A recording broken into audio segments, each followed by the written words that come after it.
Hey all, hope all is well. This is another video in the Road to Grandmaster series, and this one I'm going to go over my round 1 game from the New York International. Now, if you followed the last video, it was actually my round 5 game from the World Open, and after that loss, I actually dropped out of the tournament because my stomach was ailing me so significantly that I actually went back to New York from Philadelphia, tried to see some doctors, and try to at least get some short-term solutions for my stomach so that I could just compete and play at the board, and be in decent physical shape. And so I knew I had a few days in between the end of the World Open and my next tournament, the New York International. And because I left the World Open a few days early, those 2 or 3 extra days would give me about 5 days in between games, and I thought that was kind of the smartest thing for me. So this is actually my first game back the week after pretty much the debacle at the World Open, and I was hoping to just bring some new energy to it and kind of have a fresh start. Now, the New York International historically has been a pretty decent tournament. It's typically taken place at the Marshall Chess Club, and it attracted many Grandmasters and generally title players. This year, however, was not as strong as usual. So, in fact, I believe I was probably the 5th or 6th seed just from the starting blocks. And that's actually really surprising because normally, I'm a decent player, but, typically if it's a strong tournament, I should be more like in the 20 range or the 15 range or something like that, not in the top 5. So that already told me off the bat that it was very unlikely to be able to get to norm in this type of event because there just weren't enough strong players.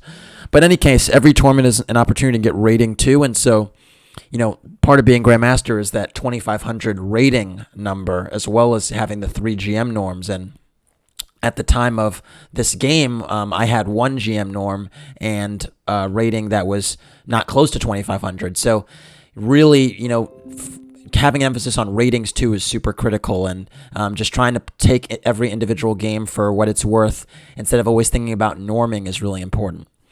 So anyways, my opponent in this one was an untitled player by the name of Fleischman. He's actually a regular around the Marshall. I don't know if he's from the New York area, the New Jersey area, but he has played quite a bit. He's an older guy, but fairly solid and tends to play pretty decently from what I've seen. So was not taking anything for granted. Now, I will say this. I actually decided to kind of experiment a little bit in this event, and you're going to kind of see that come to fruition, particularly with my early white games. And so just stay tuned to see that experimentation because you're actually going to see it right in a moment. So anyways, without further ado, let's get into it. So on move 1, with the white, I was white. I actually opened with, guess what, e4. E4 is a move you have not seen me open with, I believe, the entire year. I think this is the first time in the Road to Grandmaster series I've actually played e4. And the reason for it was actually my mindset, I thought, was that I had not been very flexible with my white openings and that it might have given people an opportunity to really prepare against me with white. I've been relatively flexible with black, but with white, less so. And so my mindset was, let's see what e4 looks like. I had some ideas that I wanted to kind of test out and see if they work or not. And so I thought, okay, playing e4 down against a low-rated opponent, maybe it would be a good opportunity to kind of test that territory. So yeah, first e4 game in at least a year. And after e4, Eric played c5, and what do you know? We're already in a Sicilian, very, very foreign territory for me, but, taking up the gauntlet was my opponent.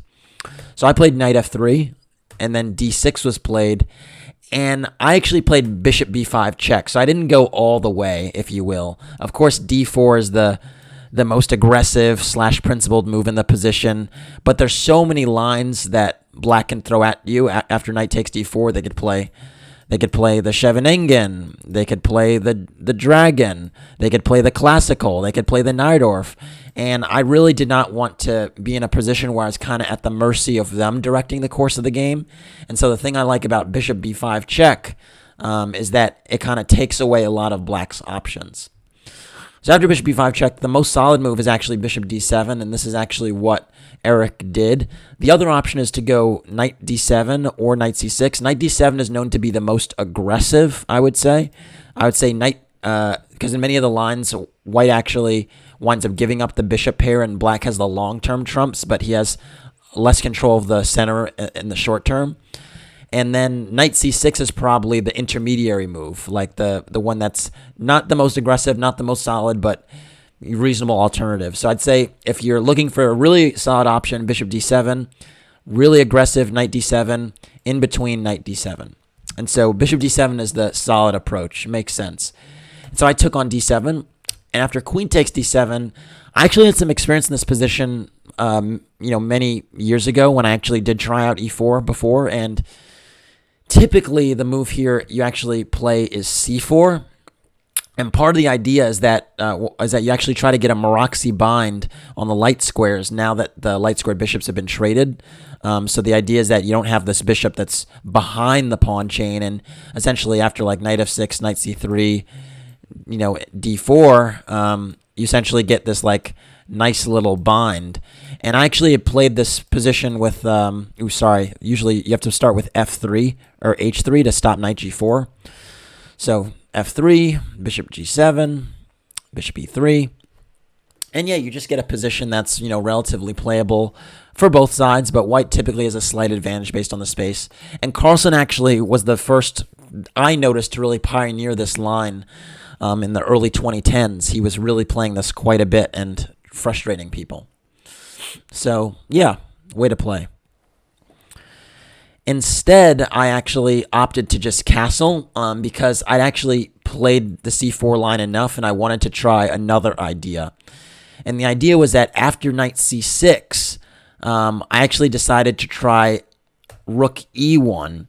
And my idea with rook e1 was to kind of delay showing how I'd play with my my queenside pieces and kind of allow black to kind of show me their setup a little bit more before I determine what mine was. So that was my little wrinkle here. After knight f6, I actually finally did decide to make a decision and played the move b3. And the idea with b3 is that since black didn't insist on fianchettoing on the king side right away, I thought if my bishop got to this diagonal first, it would be a kind of annoying pin for black to contend with. But it actually turns out it's not so problematic for black. Black could play g6 anyway, and after bishop b2, bishop g7, once black castles, this bishop is actually well covered, and it's actually my bishop on b2 that is a little bit insecure because there are some lines where if I play d4, the knight can, uncover and actually take advantage of the fact that the bishop doesn't have protection and my d-pawn might be pinned. So there's some nuance that suggests to me that even though for now it's the bishop on b2 that kind of controls the power of the diagonal, once black castles, it's actually black's bishop that's the one that's a little bit more significant. So this was actually a very viable option and something that Eric could have gone for. Instead, after b3, Eric went for e6, which actually another very viable way to play. And the idea is essentially to get like a Scheveningen setup, if you will, whether you have like d6, e6, knight f6, and then it kind of transposes to almost like a hedgehog type of structure if I played d4. And yeah, it's actually quite solid. Black has a nice pawn duo, no real weaknesses to speak of. The d6 pawn is, you might say it's a little bit backward, but it's not really a significant target yet. So black is actually fine. I now went bishop b2, just continuing with my development. And Eric went bishop e7. And now I actually went d4.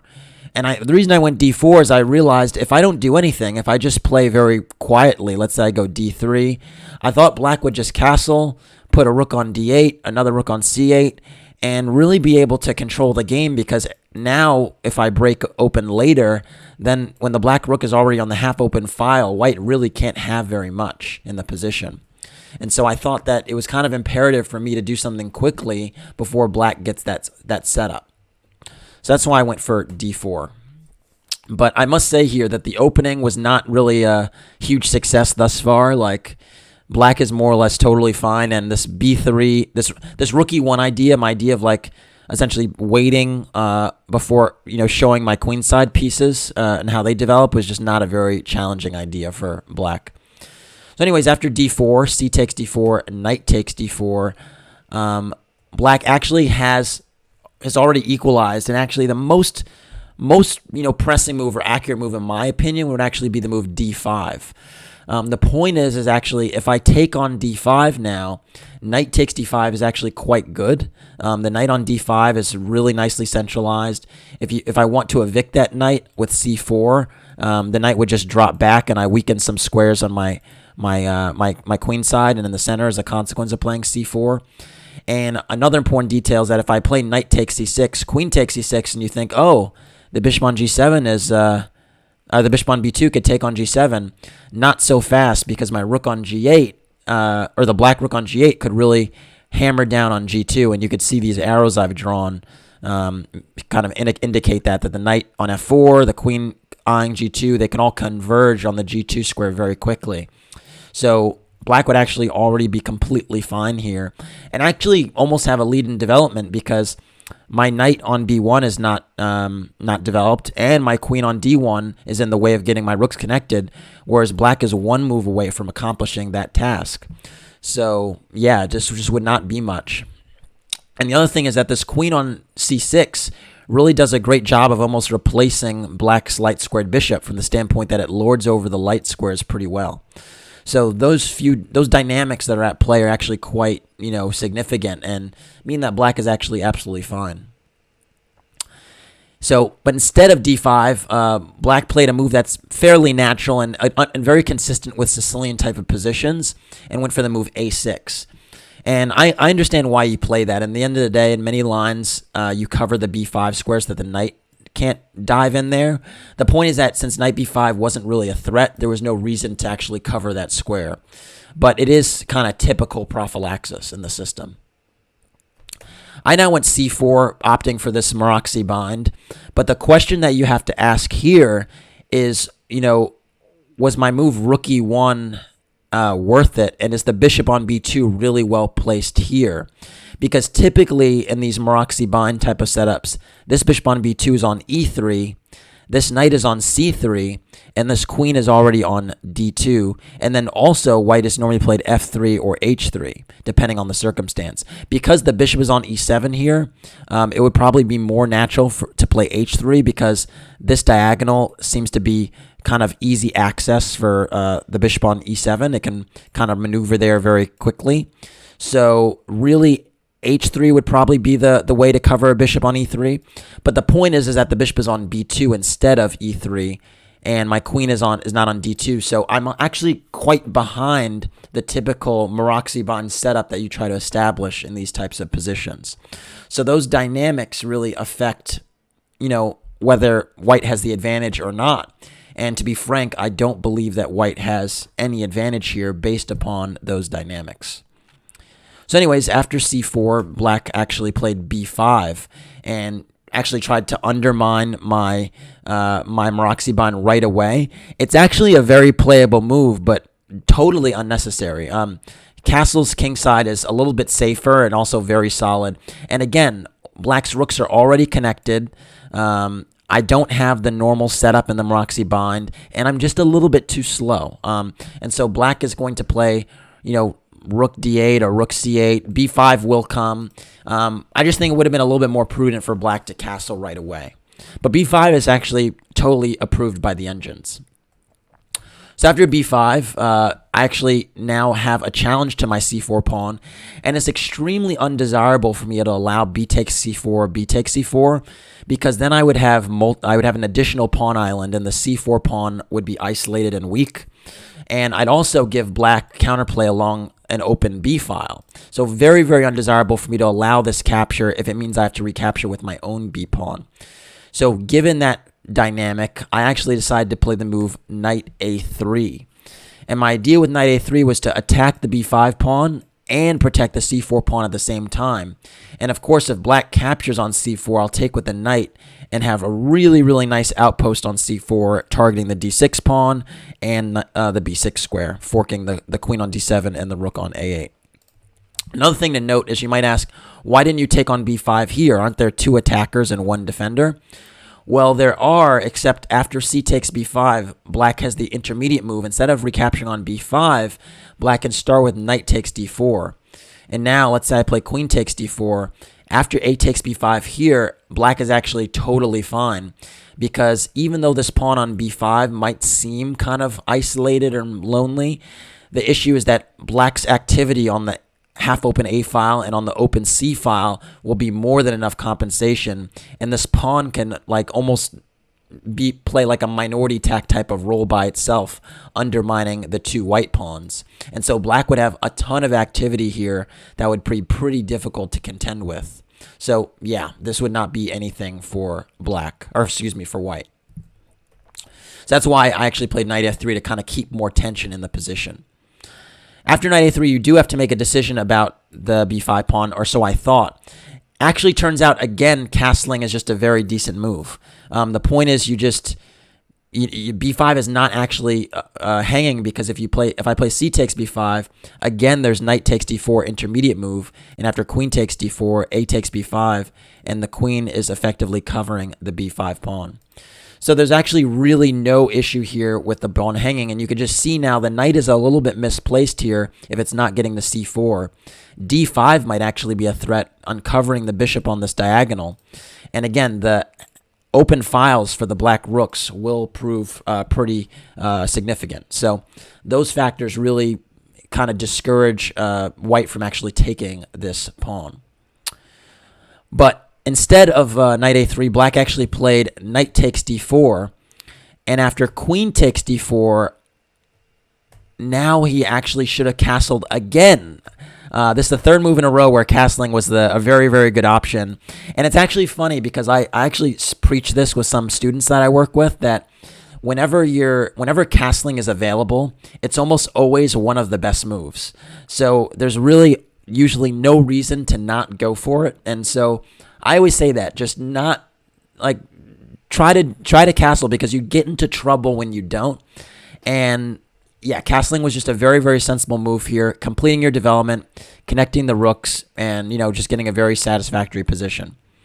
Now I will say here, white definitely has a decent initiative, or at least more decent than a few moves ago, because now that knight takes d4, queen takes d4 was played, I do have this menacing battery on the g7 pawn that kind of freezes the knight on f6. Note that only knight e8 is very viable, because you have to defend the g7 pawn to avoid, oops, my arrows are kind of messed up sometimes, but you have to defend the g7 pawn to kind of ensure that mate doesn't happen.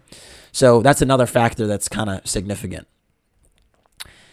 So anyways, after knight a3, knight takes d4, queen takes d4, black didn't castle for the third move in a row and went for e5.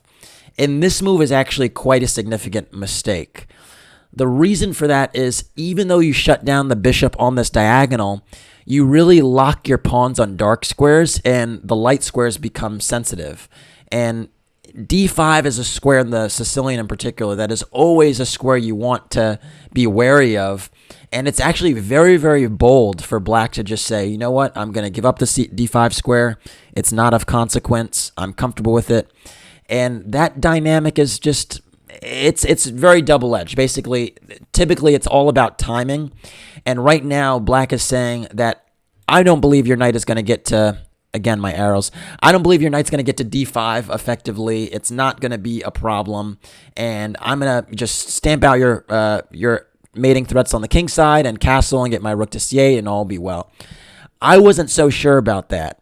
So I was very, very excited to see e5, because now d5 is a permanent weakness. So after e5, I went queen d3, retreating to this square with tempo so that I actually challenged the b5 pawn. And now you can see the other problem with e5 is you actually have to address this now because it's just hanging. And because of that, black actually went for the move rook b8. Note that now that the light squares are so sensitive, a move like b4 is extremely undesirable, because after knight c2, I'm hitting b4, I'm halfway to d5, and I might undermine this pawn chain by just playing a3 and getting another front for my pieces, and really just playing on the light squares, because the light squares are really, really important here. And it also is kind of annoying for black that this dark squared bishop is behind pawns that are on dark squares. So it's very frustrated. It's a very frustrated piece and could potentially be a bad bishop in a pending endgame. So because of that, black decided not to weaken any more dark squares and went for the move rook b8, which is pretty logical. After rook b8, I went for c takes b5, trying to, fix the weakness on b5. But unfortunately, this was actually a mistake. And the reason c takes b5 is a mistake is because I actually open up files for black that weren't necessary. And this is, in fact, positive pawn tension. And if I practice what I preach, the nature of positive pawn tension usually is that you don't have to release it. You can kind of sit on it and improve your position. So a much better move would have been a move like knight c2. Why is that? Well, because if b takes c4 is played, I'll just play queen takes c4. And I still have this nice pawn duo that's difficult to undermine at present. I still have pieces that might get to active central squares. And those factors are important. So it actually was not very wise to actually just take on b5 and, release that tension, because of it gives black additional avenues for counterplay, particularly on the a file.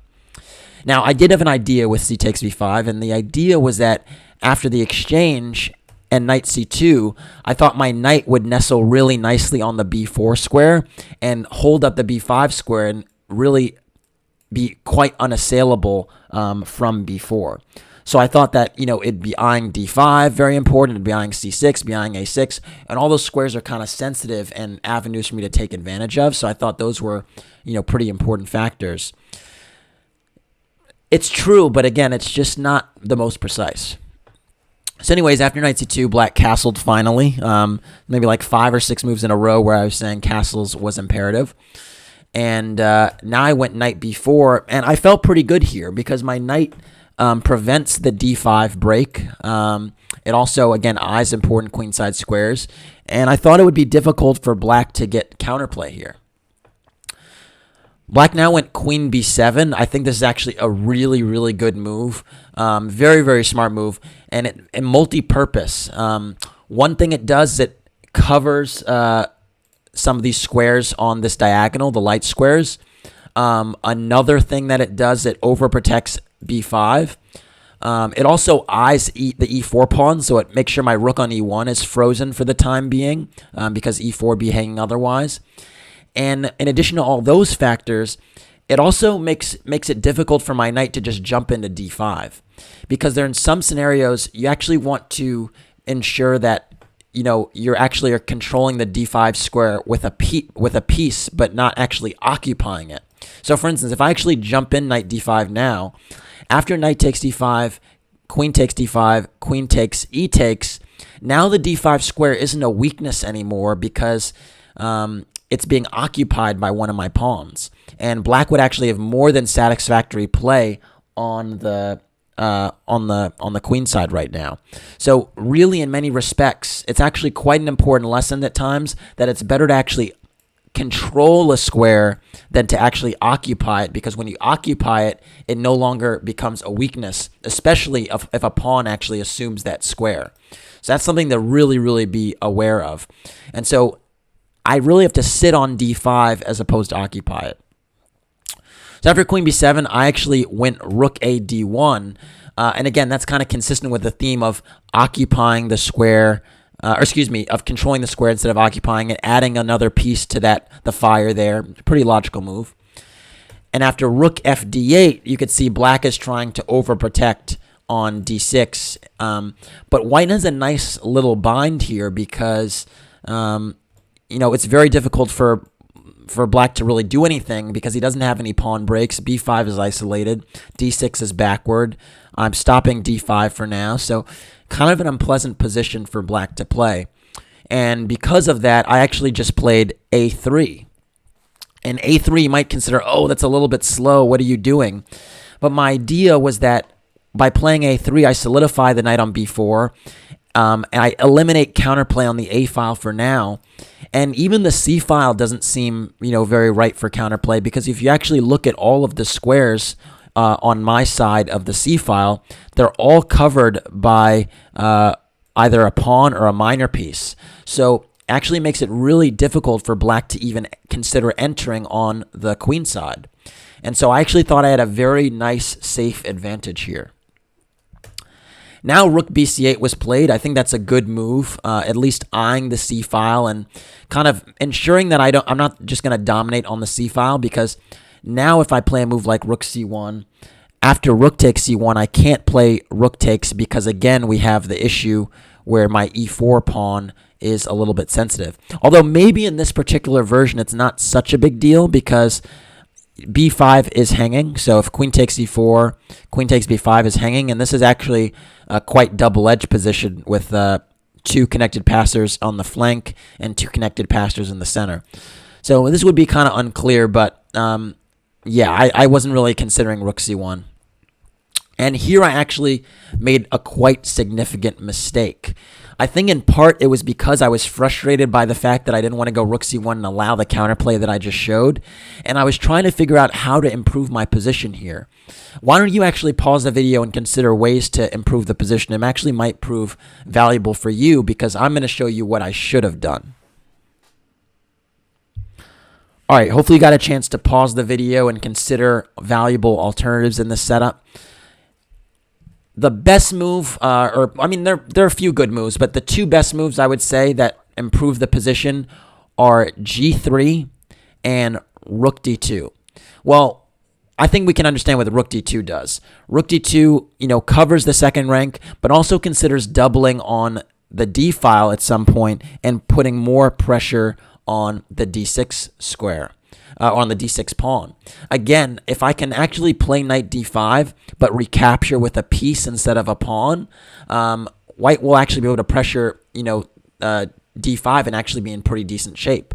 So there might be an idea connected to like rook d2, queen f3, and knight d5. And again, just playing slowly is actually not so bad either. The other idea is just g3 move. And the idea with g3 is just to give the king an escape square before pressing onward with any critical plan. And the nice thing about g3 is that, again, this bishop is a dark squared bishop on e7. So by setting up my pawns on dark squares, I limit its scope in scenarios where all of a sudden the center opens up. So black pretty much doesn't really have a active bishop for the long term, and my king actually has an escape square, which is actually good. And then also on some lines, I'm actually covering the f4 square from knight h5, knight f4 maneuvers.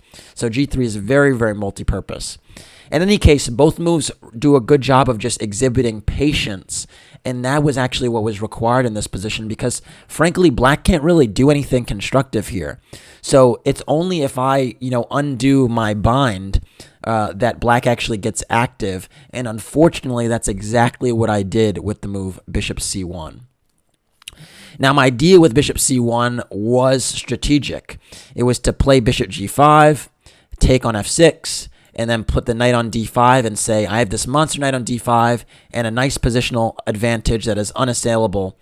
But the issue is just it's too robotic. It's not even subtle. And the other problem is that it can be easily parried.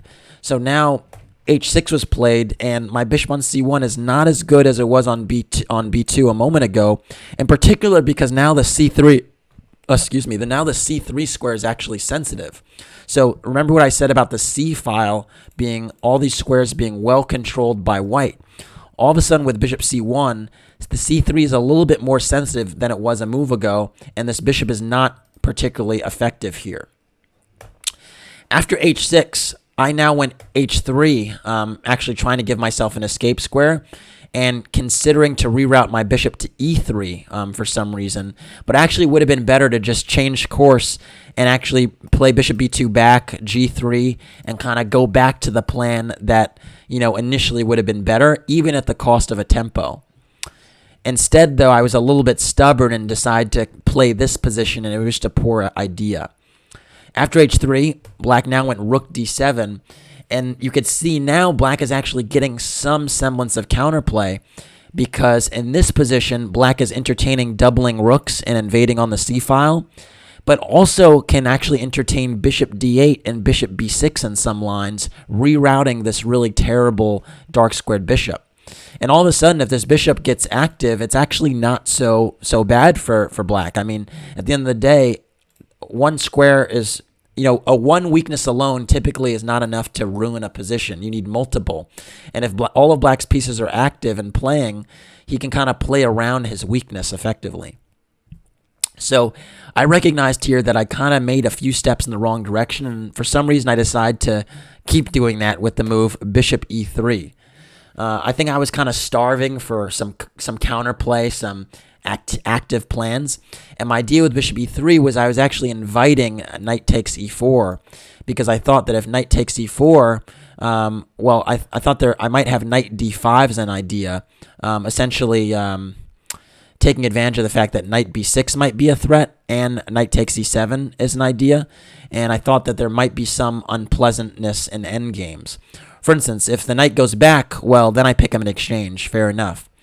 If the knight goes to c5, hitting my queen on d3, I considered knight takes e7 check, rook takes e7, and I thought maybe in this position after queen takes d6, maybe there would be something here for white. But even here now I'm looking at it and it doesn't seem to be the case. I thought that tactically the knight on b3 would be a little vulnerable. So I thought a move maybe like rook d3 would take advantage of that, because now the knight can't come back home because the bishop is guarding the square.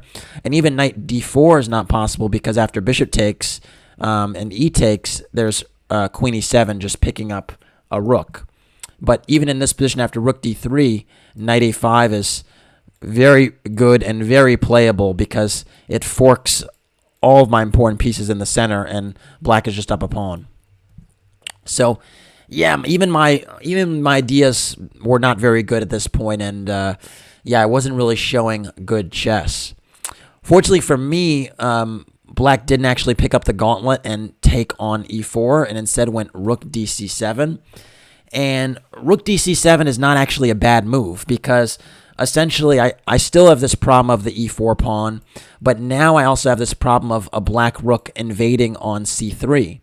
And if you just compare the position here to the position like 5 or 6 moves ago, you could see that my bishop c1 to e3 plan was just very, very ill-advised, and it allowed black all this activity that he didn't have before. So, huge step in the wrong direction. As a consequence, I really just tried to, play it safe here and not do anything stupid, and actually went for knight d5.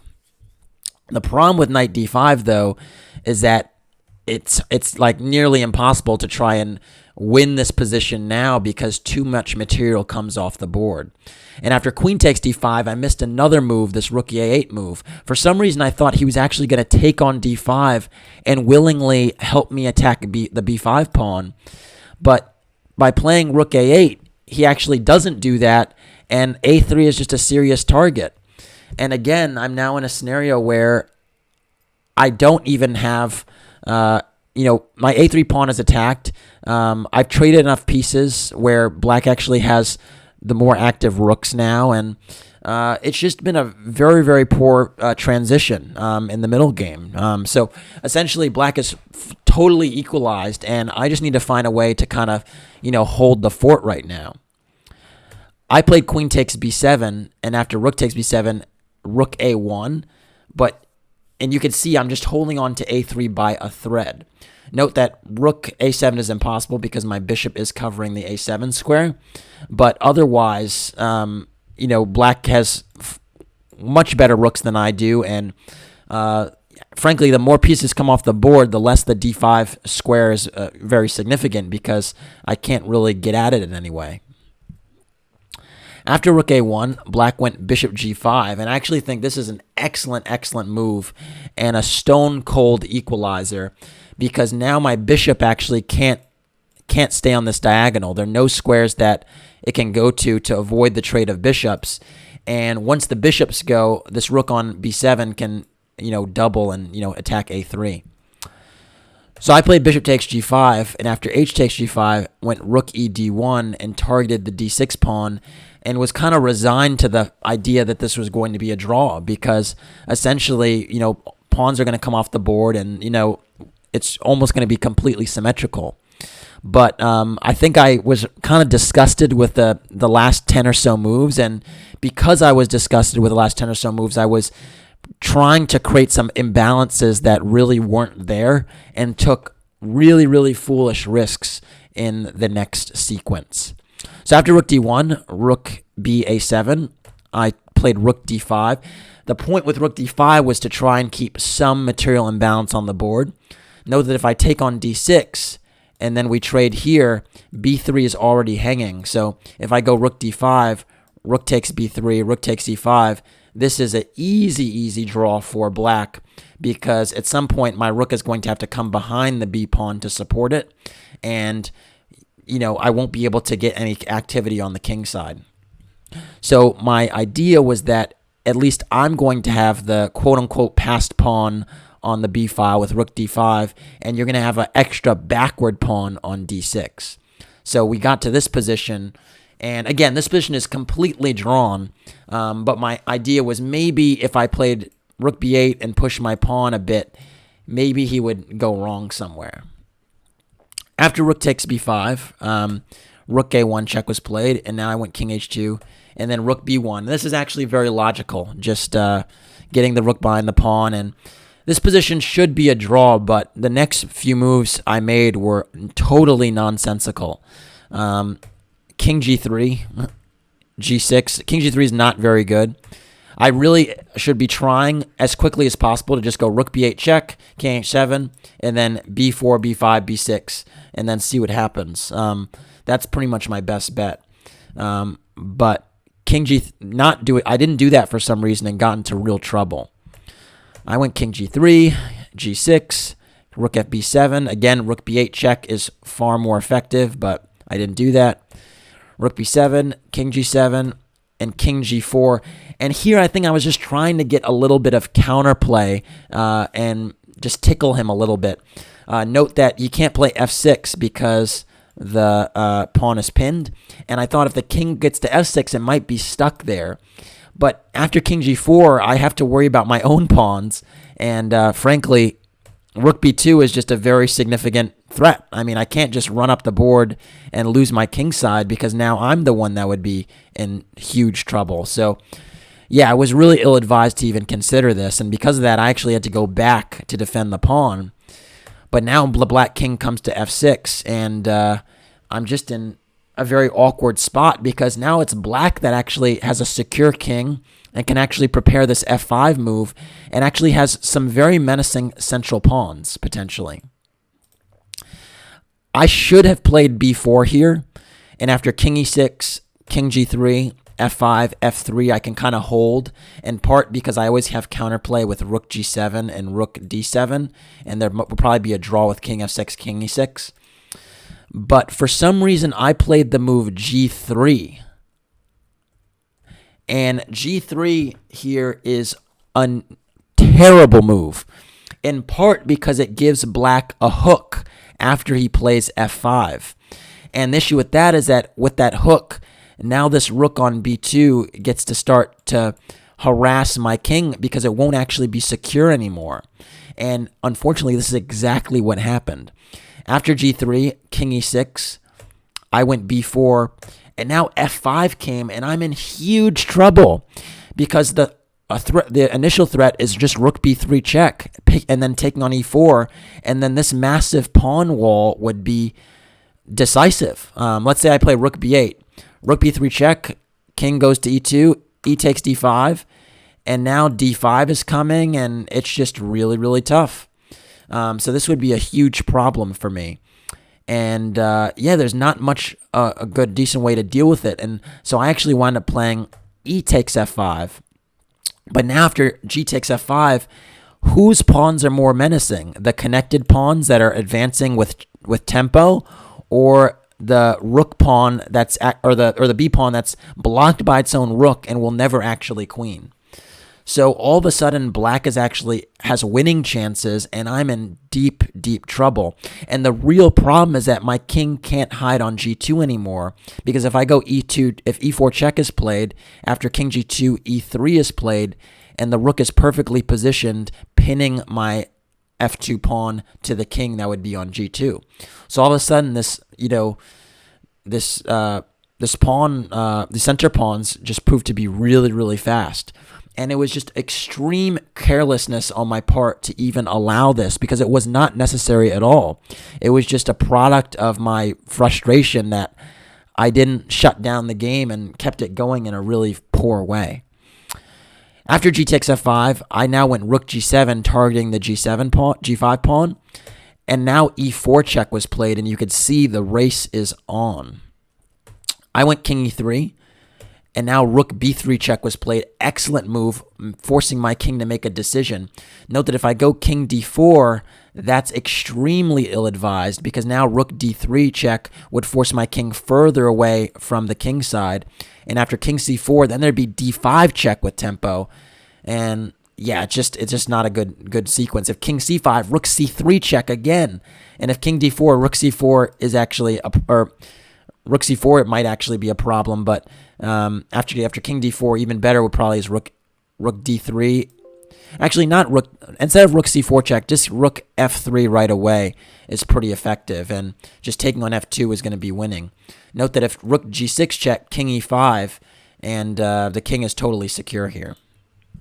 So, yeah, huge problems for me. And so after e4 check, king e3, rook b3, I went king e2. But you could see that the d pawn that can, run up the board is actually coming to hit me with tempo, and my pawns aren't close to being mobilized. After king e2, black played king f6, and I went rook d7. And after king e6, went rook g7 again, hoping for a draw. But my untitled opponent decided to play on, and deservingly so. He's playing from a position of strength here. There's no reason to draw.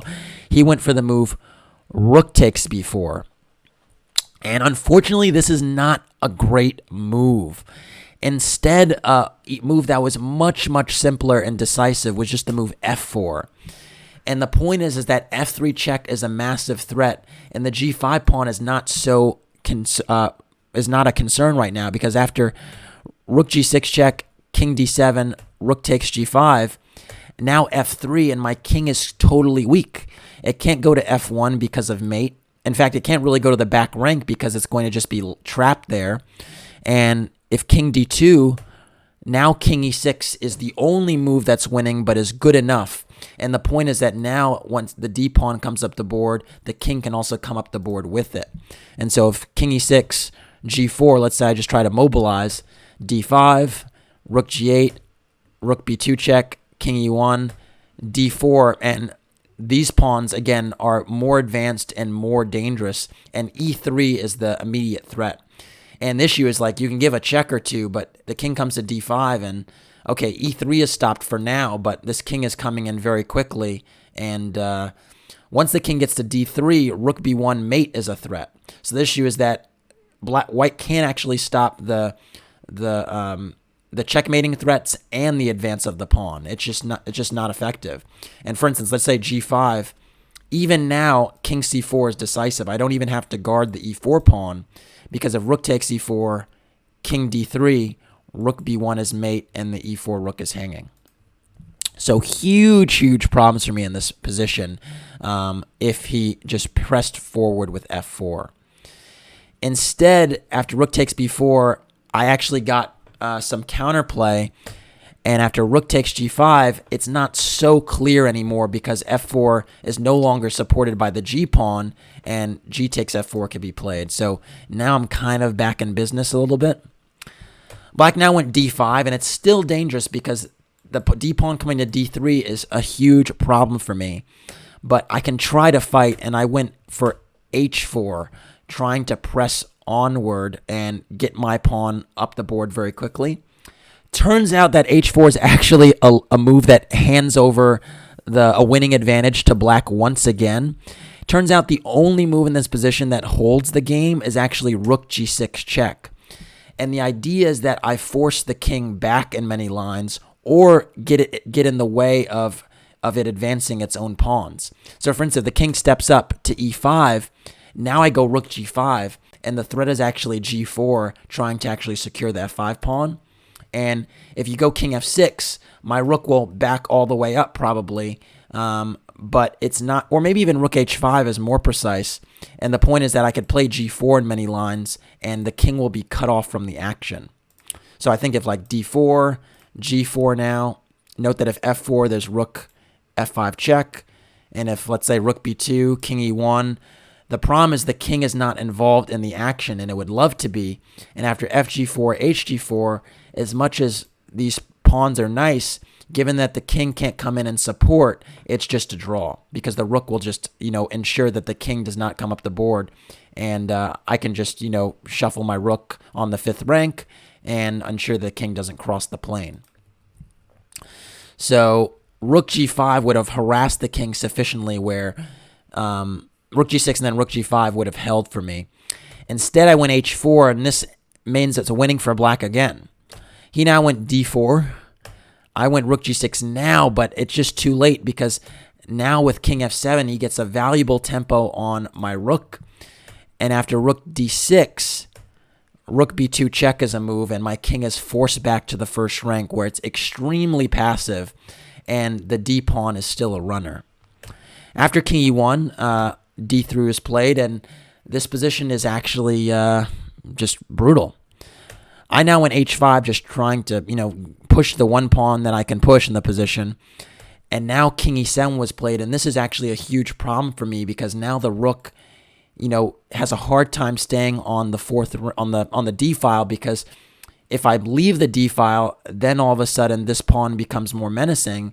But if I keep it on like d4, then the king can step up and challenge my rook. So tough decision. I went rook d5, and after king e6, rook d8. And now this allows rook b1 check. And the problem is my king can actually just be flushed out of the pocket, almost like a quarterback trying to escape a rush, but would kind of it would be good. It would be very ill-advised to leave the pawns because then they just drop. And so after rook b1 check, king d2, the winning move would be just rook f1. And after rook f1, I cannot hold my f2 pawn. If I can't hold my f2 pawn, then it's multiple connected pawns that are unassailable, and he's in time to pick up the h pawn. So for instance, if I go king e3 trying to hold the f pawn, now rook e1 check. And after king f4, rook e2, and again, the pawn f2 is dropping. If f3, rook f2 is a move. And if h6, rook takes f2 check, king e3, and rook h2, very important. Rook h2, and now the h6 pawn will be corralled, and these connected passed pawns will be winning. So this would have been the way to win the game, basically checking me and then playing rook f1. Now he did half of it. Eric did half of it. He played rook b1 check, but after king d2, he actually was worried about this h pawn and instead went rook h1. And this move actually turns the game into drawing territory again. And thankfully, on my second chance to try and hold the game, I did not miss it because I recognized that rook f1 was still a legitimate idea, and then all of a sudden my pawns would be really under fire, and this rook e1 idea would be a problem. So here I took my chance and played the move g4. And it turns out that g4 is the only move in the position that draws. And it's very, very critical to play it in this moment, because if I'm able to break up this pawn structure, all of a sudden my king actually has counterplay when it's on the run, and that's critical. And these lines we were looking at before, without g4, when my king was on the run, I wasn't actually attacking any of these pawns, and I was being flushed out. But now after g4, one of these pawns is going to be a problem. And so now after f takes g4, I went king e3, and the difference is now if you check me, I go king f4, and I'm actually targeting two very important pawns, and the black king is not involved in the defense of them. After king e3, black played king e5, but now I just have rook e8 check, and the king can't actually hold on to the e pawn. After king d5, rook d8 check, and after king c4, I just took on e4, and amazingly, I'm holding this position. Black played rook h3, a little bit of a strange move. I think cutting my king off along the third rank at least, but it's impossible for this pawn to truly be supported, especially with my rook as active as it is here and my h-pawn becoming a factor. So this is not a serious winning attempt. And after rook h3, I just went h6, kind of daring him to do something silly. Like if he plays rook f3, I might consider h7, right? So I was just daring him to do something kind of rash. And he went king c3, and then I went h7. And here I was actually still holding out hope that maybe I actually could win this game. Because if rook takes h7 check, or if rook takes h7 is played, rook takes d3, and let's say he makes a very careless move like king b4, all of a sudden I might be the one that wins the game because of the move rook g3. And some of these rook endings become very, very difficult if the black king is cut off. So for instance, let's say king c5. Actually, no, the black king is not cut off here, but let's say king f4. Now if king c5, again, rook f7 check would probably be better, but let's say king c5, king takes g4. This position with the king cut off would actually be a winning rook ending for white, because I can shuttle my pawn up the board and the king can't support it can't support the rook in the defense. So I was kind of still holding out hope for, you know, some carelessness. But after h7, Eric went d2. And here I actually calculated for a while because I was thinking I could consider the move rook d3 check. And the idea with rook d3 check is that after takes, I queen with check. But after king c2, I wasn't actually sure how to stop black from queening, and I thought this position was no more than a draw for me, and actually a little bit risky if I did not find the right perpetual. So I thought, you know what, let me not push the envelope too much here and rock the boat and just play more reasonably. So after d2, I actually played rook c8 check. And after king b2, rook d8, king c2, rook c8, king b2, rook d8, king c2, rook c8, and finally we agreed to a draw by repetition after the last rook d8. Very, very disappointing first round game for me. I'm playing down like 300, 400 points, and I make a draw with white. Clearly had not shaken off the cobwebs from the World Open, and yeah, I mean, you don't want to start a tournament like this, but I knew after this game it was going to be a really, really tough battle to get back to form. So it is only round one, and there are 8 rounds to go, and I just had to try and get that back. Anyways, that's it for this one. Thanks for watching.